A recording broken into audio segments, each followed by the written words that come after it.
her hand so tightly, as if it were the most precious thing in the world, against his chest. She could feel his heart drumming strong and vibrant beneath the cream-coloured satin of his waistcoat. Goodness, she thought with some astonishment, I believe he is about to propose. Which he promptly did. "Victoria," Lord Malfrey said, the moonlight bringing into high relief the planes of his regularly featured face.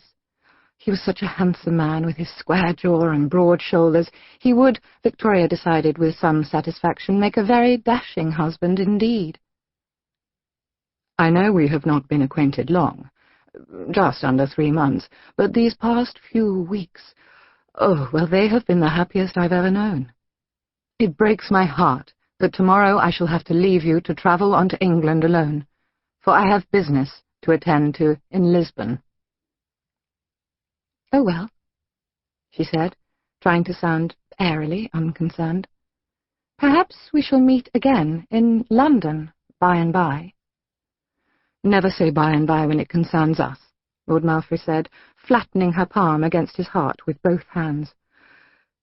"For I never met a girl quite like you, Victoria, so beautiful, so intelligent, so competent with the help. I cannot imagine what a perfect creature like you could ever see in a pitiful wastrel like myself. But I promise that if, whilst I am in Lisbon, you'll wait for me, and then upon my return deign to give me your hand in marriage, I will love you until the day I die, and do nothing but try to make myself worthy of you."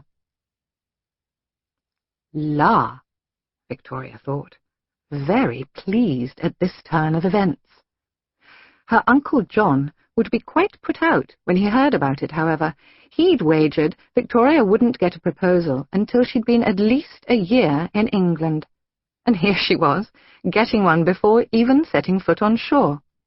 He wouldn't be at all happy about owing her uncles, Henry and Jasper, a $5. Oh dear," Victoria said in tones of great and completely feigned distress. "Oh, this is all so terribly sudden, Lord Malfrey." "Please," Lord Malfrey said, "call me Hugo." "Oh, very well.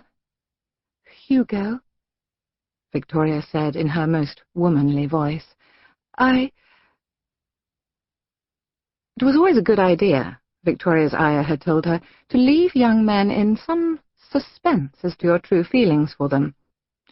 Accordingly, Victoria was about to tell young Lord Malfrey that his ardour had taken her completely unawares, and that, as she was but 16, and hardly yet ready for matrimony, she'd have to turn down his kind proposal.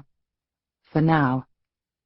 With any luck, this answer would throw the poor young man into such a fit of passion that he might do something rash, such as heave himself overboard, which would be very exciting indeed. All of her hopes for a dramatic, and hopefully very damp, climax to this tender scene were dashed, however, when, just as Victoria was about to turn down Lord Malfrey's proposal, a deep and all too familiar voice reached her from across the ship's deck, its accents, as always, dripping with sarcasm. "There you two are," Jacob Carstairs drawled, as he stepped out of the shadows by the rigging. "The captain was wondering. Oh, I say, I'm not interrupting anything, am I?" Victoria snatched her hand out from beneath the earl's grip. "Oh, certainly not," she said quickly. What a tiresome young man this Jacob Carstairs was. Since he'd joined the Harmony at the Cape of Good Hope 6 weeks earlier, he seemed always to be appearing at the most inopportune times, such as whenever Victoria and the Earl happened to find a rare moment alone together. And it wasn't as if Captain Carstairs, for in spite of his youth, the interfering young gentleman was a naval officer, was so very pleasing a companion. Why, he wore his collar points shockingly low, instead of level with the corners of his mouth, as Lord Malfrey and all the most stylish young men were wearing them. And he had been exceedingly disrespectful to Victoria the time he had overheard her advising Captain White that his crew would be a good deal less discontented if they were only made aware of the merits of higher thought.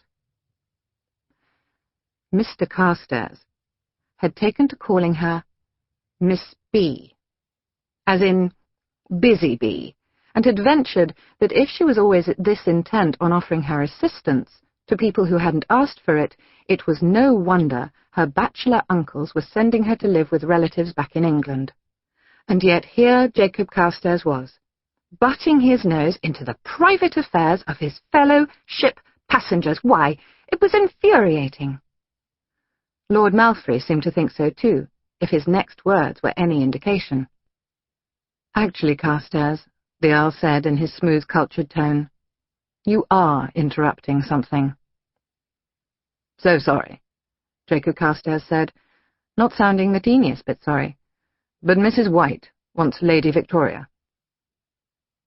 "Kindly tell Mrs. White I shall be there directly," Victoria said, hoping that perhaps in the moonlight Mr. Carstairs hadn't noticed how very close she and the Earl had been standing. That hope was dashed, however, when Jacob Carstairs said, in a tone that sounded not unlike one of her uncle's, "No, my lady, you had better go and see Mrs. White now." Victoria felt another hot flush fill her cheeks. How dare he order her about as if she were his middy? Jacob Carstairs, with his impertinent ways, needed a lesson in manners. And Victoria thought she knew just who could best give this lesson to the unfortunate captain. Accordingly, she turned to Lord Malfrey, and giving him her hand once more, said gravely, "My lord, in answer to your question, I would be honoured to be your wife." The look of astonishment that flickered across Captain Carstairs' face at that moment quite made up for Victoria's no longer being able to look forward to Lord Malfrey's leaping overboard in frustrated passion. In all, she congratulated herself on a job well done.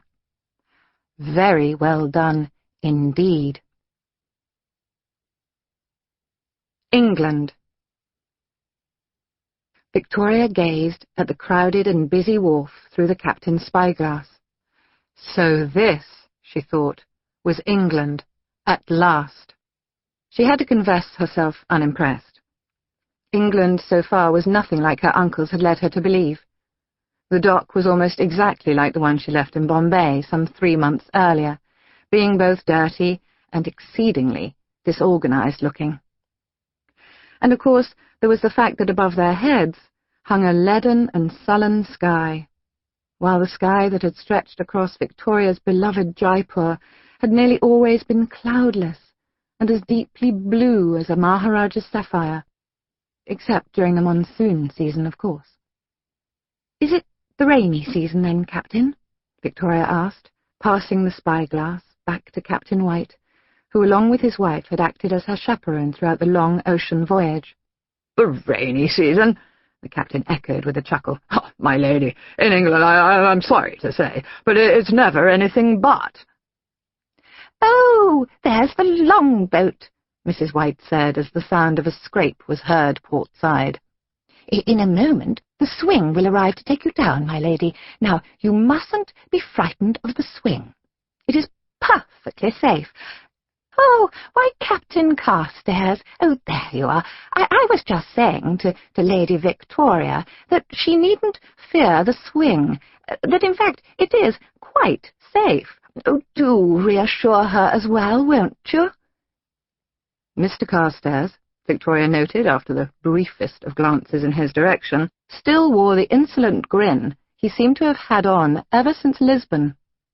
She pressed her lips together and wished heartily, as she'd been doing ever since the captain had interrupted her moonlit proposal, that Jacob Carstairs might suffer a shipboard accident that would render him comatose. "I am certain," he said in the cool, mocking tone that so infuriated Victoria every time she heard it, "that her ladyship needs no such assurances from me. Any young woman who has been brought up, as Lady Victoria informs me that she has, by 3